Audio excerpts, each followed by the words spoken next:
The holidays is a magnifying glass. Whatever is good is wonderful. Whatever is bad just totally sucks. It's really not that good, and it's really not that bad. That's right. No, but it's so true, man. It magnifies it. Because of expectations. It's supposed to be a special time of year. Well, it is, but it doesn't mean that all the other issues are gone.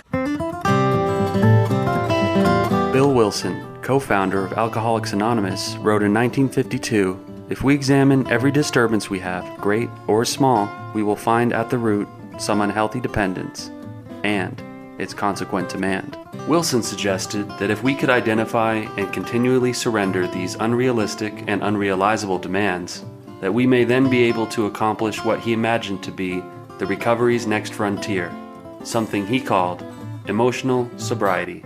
Flash forward 70 years and join psychotherapists and best-selling authors Tom Rutledge and Dr. Alan Berger, who have taken up the mantle of exploring Bill Wilson's new frontier.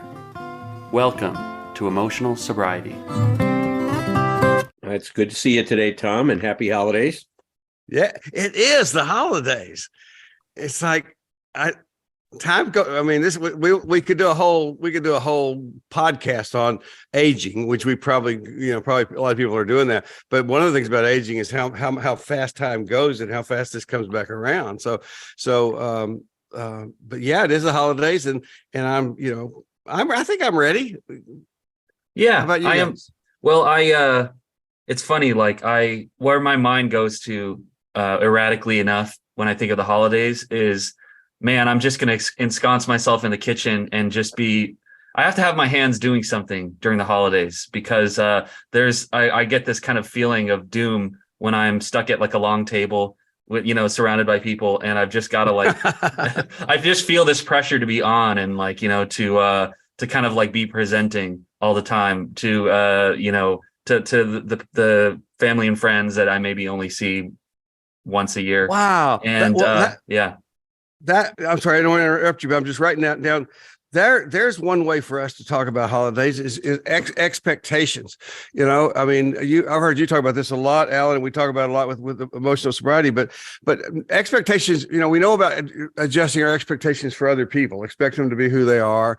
Uncle Charlie's always going to be Uncle Charlie, but expectations for ourselves, are probably ridiculous. So anyway, we'll get around to that. But anyway, definitely for me. Thanks for sharing that. Yeah. How about you, Alan? What's your holiday thing, or what do you think about when you start to plan for the holidays? Well, this time of year always has a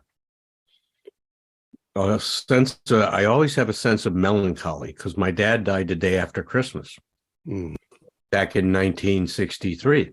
Yeah. So there's always this.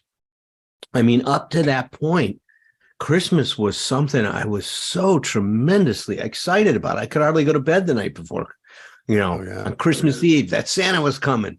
And I mean, I believed all that stuff when I was a kid. I mean, I never could figure out how we could get through such a small chimney that we had, but I believe. Yeah, but don't bother us with the details. Yeah. No. Somehow he still got his reindeer on the roof and he got it in the house. And, today Santa would probably get shot. He's an intruder. Yeah, that's right. But it was such an exciting time, and part of it was, my mom's Italian. She was first generation Italian American. Her family came from Naples, and the Italians celebrate Christmas. Man, I got to tell you, I mean, we would go to my aunt's house, and my mouth is going to water. The table, and it was a big long table, would be filled with food: lasagna, eggplant, braciole, this Italian steak that's you pound it all day to get it real tenderized, and then you put egg in there and cheese and all these Italian seasonings. You roll it up and you put these toothpicks in it, and then you cook it in the sauce for 6 hours. Wow. And it is it's delicious. I mean, but there would be a table. I mean, we'd start eating it around 1 o'clock in the afternoon. We'd finish around 6 o'clock. I mean, it was just meal after, and then after they clear away the food at 6 o'clock, then they'd fill the table with desserts. Yes. You'd have, I mean, all these Italian cookies and pastries, and it was, I mean, and we were around extended family. It was a wonderful thing. Mhm. When my dad passed away, that all disappeared. We didn't have those celebrations. It was very understated. Like I said, my mom, you may have heard me say this, I've said this so many times.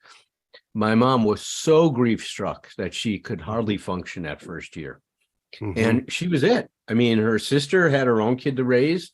There were no, that was the only person that was in the area that was family. My grandfather, who's my dad's dad, he was grief struck as well. So he didn't step up. So it's just a hard time of year for me. Those memories come back. So you guys were the center of that. You guys were the heart of the family gathering, and so that Aunt Helen had as many of these functions at her house. I think they would alternate every year. yeah, One year being my mom's, one play. It was my aunt and my mom. But when my dad died, that's amazing though. What a huge difference that is. oh, it just everything disintegrated. Is the way that I look back at it. Now, today, and having children of my own and stuff, and that some of the joy and excitement comes back looking at it through their eyes, right? But I still feel that melancholy. And one of the things I was going to talk about is, when I was young, that there was that expectation set that this was a joyous time of year. It was supposed to be that, right? It was supposed to be a time that you just celebrated life and family, and there was gift giving and stuff like that. But there's many ways that it never fulfilled all those expectations. Right. And that's what you were talking about, Tom. So I think talking about the holidays and our expectations, I think because I think about it back. I think about it now, and it's like, I think even my brothers and I even talked about it sometimes, even though we didn't have we weren't talking the language of mental health, but we called it the letdown.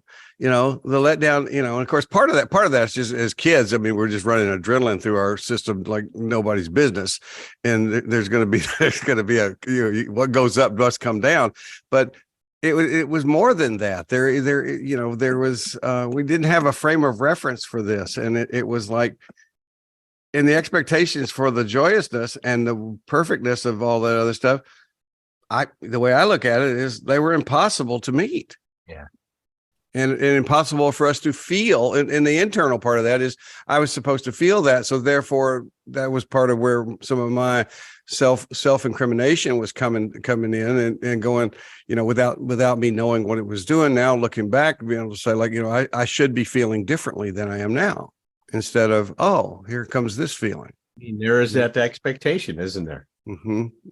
So we get what you get is you get the feeling on top of the feeling. And I'm always talking about people with layers. It's like so here I am feeling the letdown after Christmas, for instance. But then what's getting developed is the self-criticism, the self-condemnation of, and probably not in the form of, oh, you're a horrible person at that point, but just the idea is you should not be feeling that. You're feeling you're feeling the wrong thing.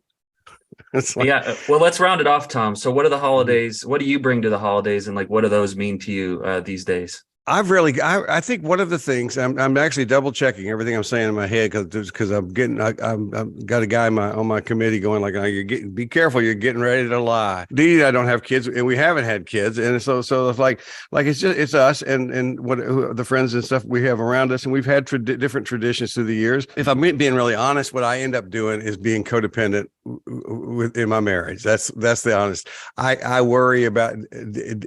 I think it means more to Dee Dee to connect to families and other people that we know and stuff like that, and I worry about her and probably stick my nose in her business more than is useful. I mean, it's well intended, but it's like, so I think and therefore now thank you, Patrick, always my therapist, bringing me around to therefore. So my part of that is I am telling myself that Dee Dee has to be okay for me to be okay.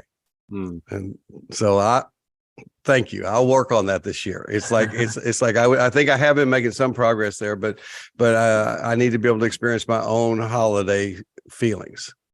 Yeah, well, tell me what you think of this. The emotional sobriety part, come as you are to the holidays, right? You know, it needs to kind of like be a solution to something rather than just like this is just one stop off. Here we are right now. Yeah. By the way, in case you know you're working on naming this podcast, this episode, "Come as You Are to the Holidays" is beautiful. I mean, that's a book. I mean, somebody should write that book. It's like, come as you are. What a challenge. Well, see, that goes into, not only are we up against our expectations, but here's one of the things that really, I think, you know, create even a greater challenge. I mean, the expectations of those people that we're going to get together with. And you know, and they manifest themselves. And we've talked about this a lot, about these unenforceable rules. They show up like in an Italian family. If you don't show up with several boxes of goodies or a plate or a dish when somebody is housing a party, you have violated a major rule. And so there's all of these unenforceable rules that are all over the place, you know, and it's a time where I think in my family, there was very little gossip that went on. I was so aware of this, is everybody put aside their differences to have this wonderful time of year. And it's not that those differences weren't there. They were there. They just, everybody kind of had disagreement. We're just not going to get into stuff that's going to cause a lot of turmoil and conflict. And when it would happen, if it would happen, it rarely did, but when it would, then that person was considered the most evil person in the world, right? Is that they've now been possessed by the devil or something like that.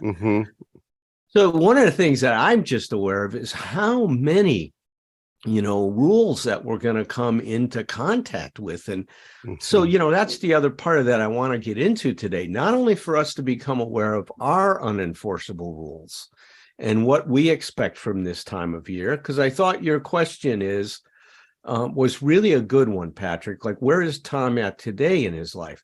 Now, it might be interesting for each of us to say where we are today and where we were as kids. Okay. So I'll do that. So I'll contrast. So where I was as a kid, I told you I looked forward to it. Exciting time of year. After my dad's death, and I went through that trauma, then it really took the real shine right off of Christmas for a long time, the glory, that kind of thing. Today, I see it more. I think I'm a lot more grounded from it, is that I realize it's just another way that we experience each other. And it's a time of year to really give gifts. And this is one of the things that's different. When I was growing up, the emphasis is on giving the gift, not on what the person wanted. It was so interesting. It's like, so you got to dig this. I grew up in a neighborhood where there was a lot of Italian kids in the neighborhood, right? And one of the things that was really cool back in the 50s and 60s is these Italian knit sweaters. You go down to Maxwell Street, which is where all this stuff was sold outside the shops, like a big farmer's market, an open air market. And for $20, and back then, back in $20 was a lot of money, right? You could get one of these imported Italian knit sweaters. And if you had one of those, you were considered a cool kid, that you could wear an Italian knit sweater. I mean, I wore the shit out of my Italian knit sweaters. I had 2 of them or 3. I got a real cool one. I got a purple one. When the Temptations were out, they dressed in purple all the time. And I got one that had purple colors on it. It was really cool. Beautiful. So when my mom would shop, she would get me one of these polyester knit sweaters. Oh my God. Polyester is not Italian wool knit sweaters. Now there's an unnecessary sentence there. That sentence shouldn't have to exist. You do not have to make that distinction. Oh my God. I would be so disappointed. And then I'd sit there And, if I express my disappointment, you should be grateful, because there's kids that aren't getting any presents at all. And look at, you got an Italian sweater and a tie. I was fucking 12 years old. I don't wear fucking ties. Why are you giving me a fucking tie at 12 years old? I don't wear ties. Can anybody see who I am? Please. Could you see? I like Italian knit. I don't want polyester. He still has feelings about this, Patrick. He still has feelings about this. I relate to that pretty hard.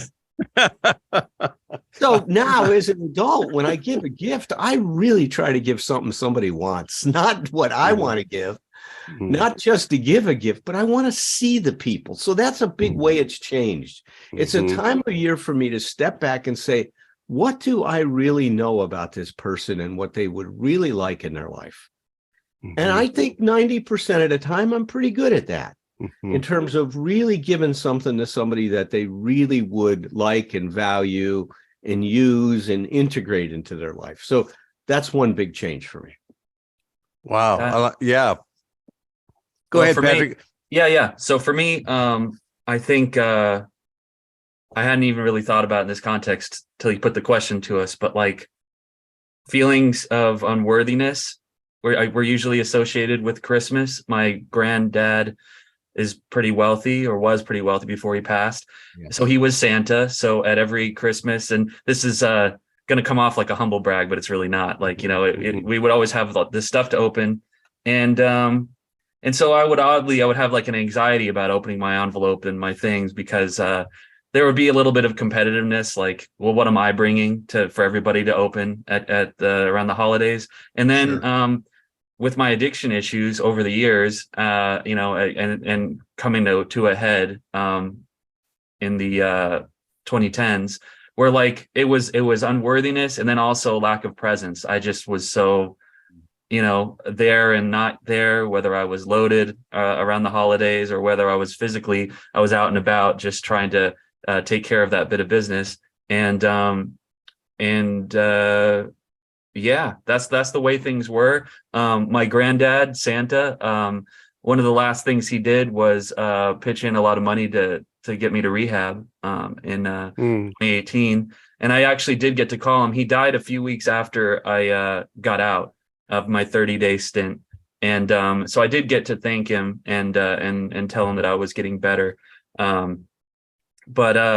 So well, I just want to say that's a gift for us all. Thank you to your grandfather. Oh yeah, Gene McDavid. Thank you so much. But since then, so just to kind of bring it to the next part of the question, where am I now? Is I'm still working on the unworthiness, but the presence.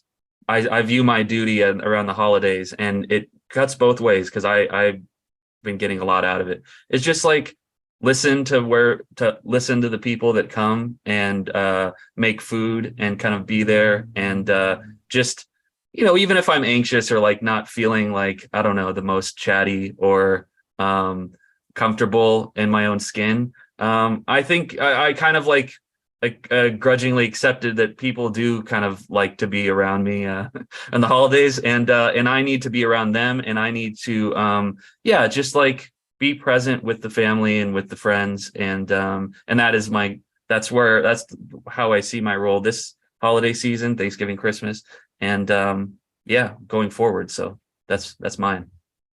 Well, let me ask you a specific question. What are as you and Maddie are beginning your life together, I'm jumping ahead for you. I don't mean to be doing that. But you and Maddie and your relationship, what are your expectations in gift giving there? Yeah. Oh, well, see, it's this is actually kind of cool. She is it's strange to me, but she doesn't like surprises. She's very much like, okay, I'm going to tell you exactly what I want, and we're going to hash it out ahead of time. And I've got the caveat that we need to give each other something small that we can open on the day that's a surprise, because I do like surprises. But as far as like, getting the letter of the law in the expectations for gifts, I mean, between me and her, that's we're pretty set on that. And I'll just add a little bit of dish for Thanksgiving, is that I've never met her father, her birth dad, and he's going to be coming to Thanksgiving this year, meeting him for the first time. And he's kind of a character. He's yeah, he's a little out of his mind from what I understand, but I'm just so excited to meet the other parent. I'm sure it'll clarify a few things. So Well, a little out of his mind, like us, or or well, he's he's just kind of he strikes me as having a bit of a Peter Pan thing, like okay. he likes to open credit cards in the kid's name and buy like sports cars with it and stuff, and he's There you go. yeah, Uh, pretty spectacular person. I'm looking forward to meeting. Anyway, what's yours, Tom? Wow. Where were you then and Wow. now? Well, for me, Christmas, the holidays and Christmas in particular, but it was like both Thanksgiving and Christmas time was. And by the way, I just want to add too that we don't talk about Christmas as a secular holiday, but it's like, I grew up in a Presbyterian household. It's like, and Presbyterian, and certainly in West Texas, was all things in moderation. And what time do the Dallas Cowboys play football? It's like I never grew up with Christmas being a particularly religious holiday. So and sometimes I'll notice in conversations with people, I will get into a conversation and realize they're assuming I'm talking about Christmas that I'm a Christian, which I don't consider myself to be at this point in my life. And but the idea that even then it was a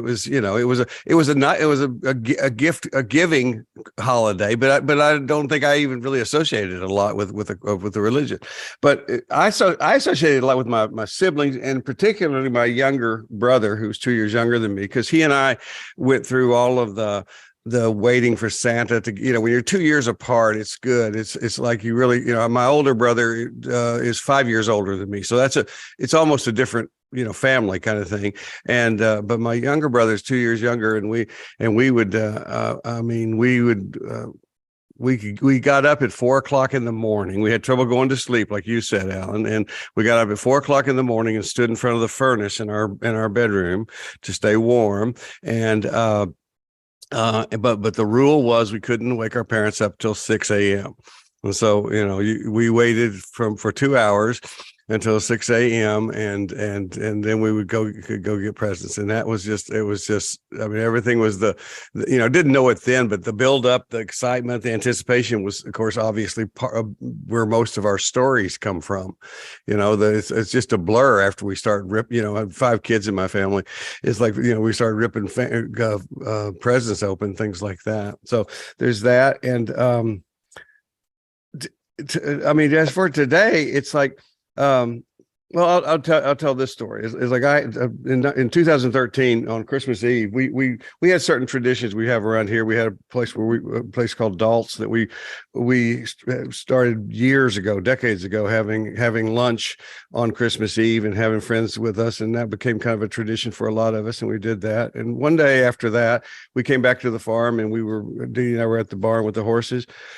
And I crawled over the fence to play with my horse. There's this horse Scooter who was running in the field and bucking around.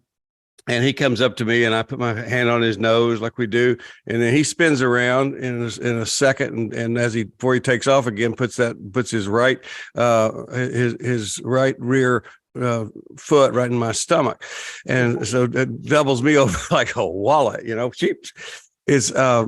and so short version of this is that was the Christmas that Dee Dee and I think was the one who said this. We named it very quickly our Christmas of gratitude. It's like, because I spent 2 days in the hospital, went to the emergency. I thought, I'd being an addict and an idiot, I spent a few hours going, no, I don't need to go to the hospital, and laying around and stuff like that. And then it's finally like, Dee Dee, I think I need to go to the emergency room. And so we did that. And so I spent.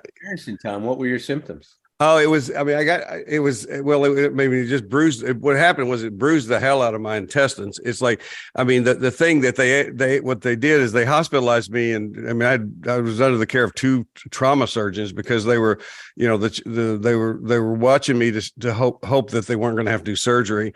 Because I mean, the worst case scenario would have been they would have had to remove parts of my intestines, and I mean, could have been very serious. One of these wonderful trauma surgeons who were hilarious for some reason. It's like a weird dream. These trauma surgeons were so nice to me on Christmas, but one of them said, he said no, he said if you're going to get kicked in the gut by a horse, he said you got kicked at the right place and at just the right velocity. And it's Yeah. like, It's how Jackie Chan would have been kicked by a horse. That's right.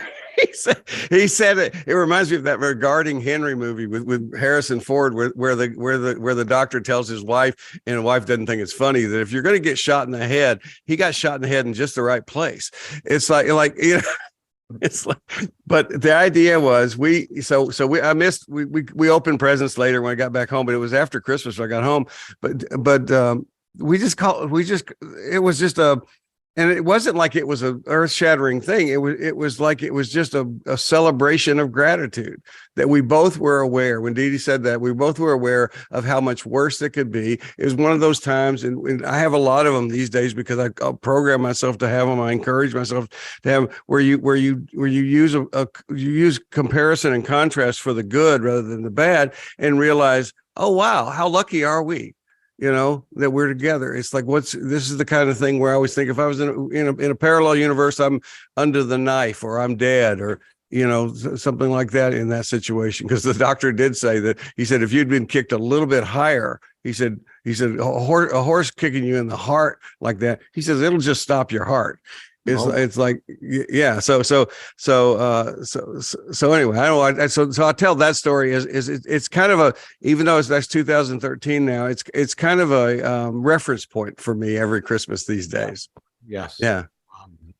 Well, gratitude is something that we associate often with obviously Thanksgiving and Christmas, and yet I think sometimes our annoyance with things can sometimes compete with our gratitude. And then no kidding. That has added to my feeling of unworthiness in the past. And I think it's just, I would like to circle back to what Alan was saying about, no shoulds.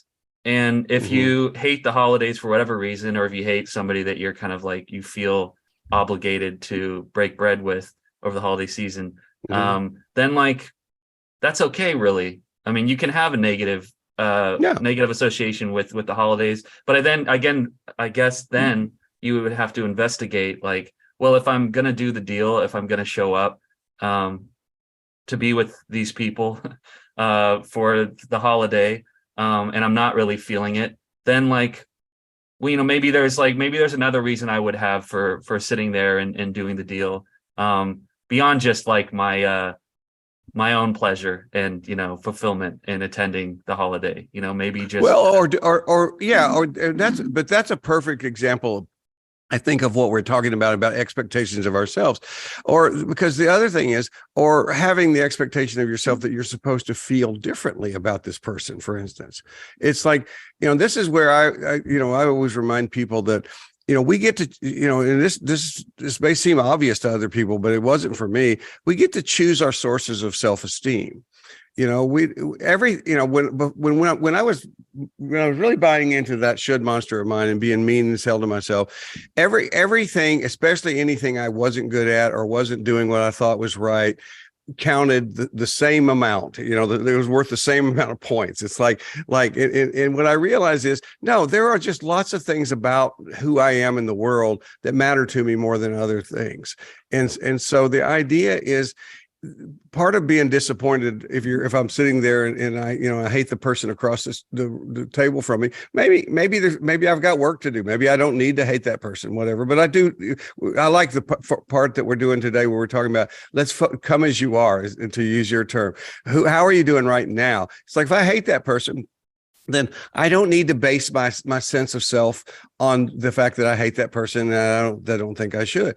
I could basically, I love what Alan's family did. And it's a great example of how even in dysfunction, we do great things sometimes, is that this rule, probably mostly unspoken rule, that you put all this shit aside, for the sake of the holiday.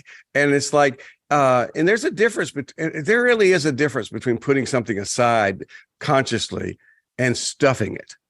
That's big. And so the idea is taking a thought like that and saying, I can put this aside, and I don't mean like put myself on a pedestal, but I can feel, if I want to have some self-esteem as I sit there at my Thanksgiving dinner across from my cousin I hate, it's like, I can feel good that I've put that aside for this meal. for this day, and I'm going to be respectful and kind, and I'm going to be the person that I would advise you to be in that same situation. I'm going to do the best I could do, and let myself feel good about myself. Just changing the expectation. You know, you mentioned before about how the holiday didn't have a real religious tone for you. Mm-hmm. Mm-hmm. And neither did it for me. My mom was raised at the age of 4. She was put into a Catholic orphanage because the family couldn't afford it. It was during a depression, and they couldn't feed all the children they had. So 4 other children were sent to an orphanage at St. Anthony's in New Jersey. And the nuns were very abusive. She had a very traumatic childhood, in addition to being separated from her family from 4 until 14, 10 years. Wow. Separated from her family.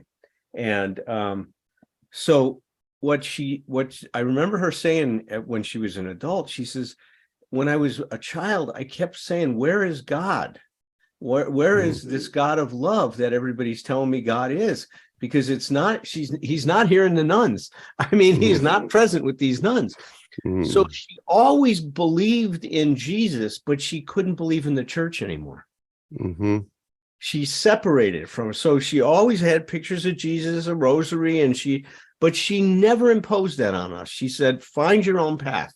So did my dad. My dad was raised in a Jewish tradition. When he was an adult, he called himself an atheist. I think he was more agnostic than atheist, but it didn't matter. He just didn't look at the holidays as a religious thing. To not be religious doesn't mean it's not spiritual. You know, it's a little bit like Roger was saying in the Thursday meeting about Nathaniel Brandon the other day. He said, just because he didn't point to God and didn't talk about religion, he said he did mention spirituality. And this is to me, one of the things that we're all describing. If I'm sitting there describing my relationship with my little brother when we're there, that's beyond just the physical world. That's a spiritual connection for me. Well, for whatever reason, it makes me think of, like, I was talking to a friend the other day who's having some relationship issues, and he kept saying, like, well, happy couples where they're supposed to, there's X, Y, and Z that, is a signifier of a happy couple. And I'm not doing X, Y, and Z. And so I feel completely dysfunctional. And I think almost always I hear people fall into that trap about the holidays, which is just like, well, I saw on the Hallmark channel that this is what the family was doing. And because I'm not that, that must mean that I'm like a defective person. And that's just like, you do you. And by the way, I apologize. My cats are having World War III next to me. Never apologize for your cats. But yeah, I don't know. I know I said it early in the episode, but it bears repeating for me, I guess, even if only to get it straight for myself, is just the kind of like, do the type of holidays that work for you, and make adjustments and be flexible where necessary to get what you need out of it. Yeah, and that it actually brings me all the way back. Talk about going back to the basics, of like the 12-step program that saved all of our asses. Is one of the things I remember that made a big impression on me early on, for not just me but for other people, because the holidays got to be so difficult when people were first getting sober and getting clean and stuff. It's like the solid message coming out of AA is, it's just 24 hours. It's a 24-hour period. That's it. And that's where, the meetings didn't stop. Nobody, you may not go to a meeting on a Christmas day because you're busy and you choose to do that, but there's a meeting, Do you guys do that anymore? Or, I mean, you guys are pretty solid in your recovery, but like, I'm still trying to get a meeting scheduled together that's a little bit more robust. I don't. I mean, I'm usually even if I'm busy sleeping, I'm probably doing that. But but to me, the idea is support. I mean, it's not just support groups, but because support of each other is a thing. I always say recovery is like a rechargeable battery. It's like we want to, after, when you first get your appliance, they tell you to plug it in and leave it plugged in. I always say that's the 90 and 90 kind of concept, like doesn't get it. Don't, we've all seen somebody go to a couple of meetings and think, okay, I think I got it. And dust off their hands, and that's trouble. But once, I like the idea that we get to the place where we can hold a charge, and it's like it's a part of our independence. But but the humility is always that, no, I never need to, I always need to be sure I'm recharging with my connections, my relationships, and my support. Yeah. Oh, Tom, I have this image of you, like you're probably, because I know you walk Lucas around like the grounds and stuff. That's probably like, in a way, that's like a little mini meeting for you, right? Because you could just go it's that walking out in back of our house on our property is, I call it heaven, because I figure if it's funny, I have this literal thought. I call it, if I die, if I die, hey, how about that for denial, huh? If I die, how about possibly one day. If the strange occurrence that happens to you, Tom. That's right. If that strange thing. When I die, I've had that thought, when I die, if I find myself just out here walking this loop around these pastures out here in the woods, I'm fine. It's like, I feel like I get to visit. Yeah, it is absolutely. It's also a place where, you and I have talked about writing a lot too, Patrick. It's such a part of my writing process. If I before I sit down to write, sometimes I get lazy and think, well, I'll just sit down and do this. But it's like, no, if I go out and walk, usually if I put some good music on in my head and walk around out there, it's like I'm in a whole different place, and it's almost like if we think of ourselves as almost as multiple personalities, the creative me has come forth and is ready to work at that time. Right. Yeah. So we're talking, I guess, self-care routines that can come into play. Personal church. You're right. That walking with Lucas out back is I just came in from doing that just before we started today. It's like, it's just, I love it. Yeah. And Allen, do you have one? Well, what I wanted to say is, so, we always advise people, check your expectations. But what we also want you to do is observe your expectations. Because one of the things that happens here is a lot of times your expectations will be unconscious.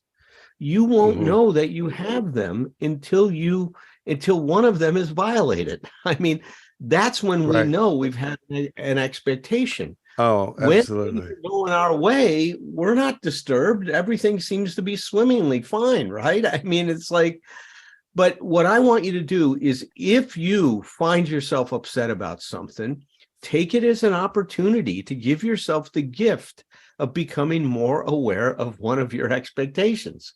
See, those are the gifts that we can unpack, that we're going to get ample opportunities to do so. So that's my thing that I say, Patrick, is that I try to become aware of, especially if I get upset about something, and search for what is the rule here. What is the expectation I have? What is the emotional dependency I have? And so I find that better than going in and saying, I'm not going to have any expectations. All right, good luck with that. Right. Yeah, that'll work. That'll work. It's like, there's a good use for willpower. That's not it. I mean, is to will myself into being expectation free. Yeah. I can use my willpower to become aware of, to be curious about. See, becoming aware of and curious about is really, those are the two things to arm yourself with during these holidays.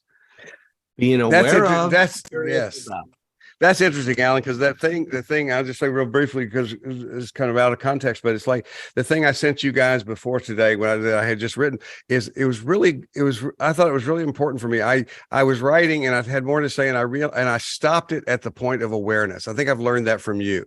I stopped, it's like I said, because that's and so the try this part at the end of something, getting somebody to put it on the ground, working with it, is just saying, be aware observe yourself. That's right. It's so important. And it's like, there's, and remind me, Patrick, too, because there's two things I want to send to you to put in the links of the show notes today. One is a thing I wrote a while back called Help for the Holidays.